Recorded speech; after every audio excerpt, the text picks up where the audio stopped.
All right, guys, the Utah Jazz fall in an ugly one. This is the Utah Jazz postgame show on the Hoopsner channel. I didn't have a lot of fun watching that game. I don't know if you guys did. That game was muddy and gross from start to finish. The story of the game was the Jazz inability to be effective at offense in any way, shape, or form. They could not score at the rim. They could not hit threes. They could not get to the rim. There was a lot of things the Jazz just could not do on the offensive end. You could actually say the Jazz played well defensively, holding the Grizzlies to under 100 points, I believe. I can't remember off the top of my head, but just a terrible performance by the Utah Jazz on offense. So the Grizzlies did what they wanted to do. I was interested to see what the Grizzlies would look like this season with Conley back, Gasol's back. Chandler Parsons even played, even though he left with knee soreness, which if you're a Grizzlies fan, you just want to flip the desk at this point.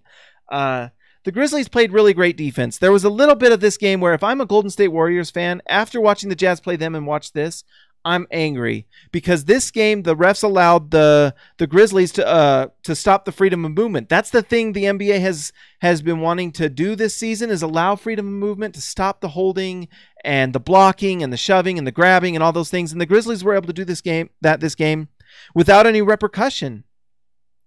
And so if I'm a Jazz fan, I'm frustrated, but at the same time, the Jazz just didn't hit shots. They had open looks. They did not hit them. Joe Ingles couldn't hit. Donovan Mitchell couldn't hit.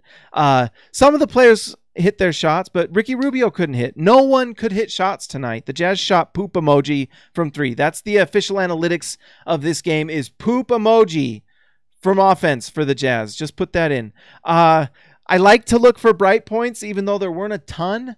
The thing is, the Jazz played good defense this game. They really did. The Grizzlies just played a little bit better offense, and that was enough to win this game because the Jazz couldn't score or hit an open shot for the life of them.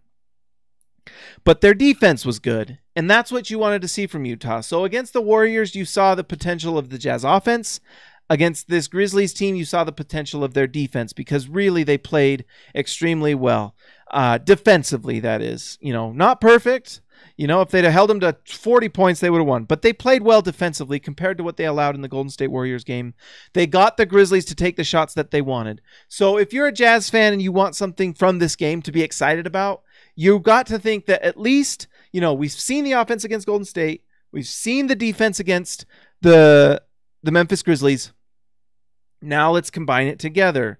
You can't allow teams to just bully you on the defensive end. The Jazz need to take it to them. Although there were some things that were, I don't know, just a frustrating game that I just kind of want to forget. I don't think a lot of Jazz fans enjoyed that game. If you're a Grizzlies fan, you got to be happy because you won. The Grizzlies weren't all that much better than the Jazz, but they were better than the Jazz, and that's why they got the win. Utah needs to figure out consistency. That's the sign of a great team. Can you be good on offense and defense every night? Or at least average or above average. Tonight, the Jazz were terrible on offense, and that's why they lost. If they could just hit a little bit higher percentage, they would have won this game. But the Grizzlies held them from doing it. All right, guys, like and subscribe this channel. I would appreciate it. We're going to keep doing these every game because it's fun. And I love you. And I love the Jazz. Talk to you later.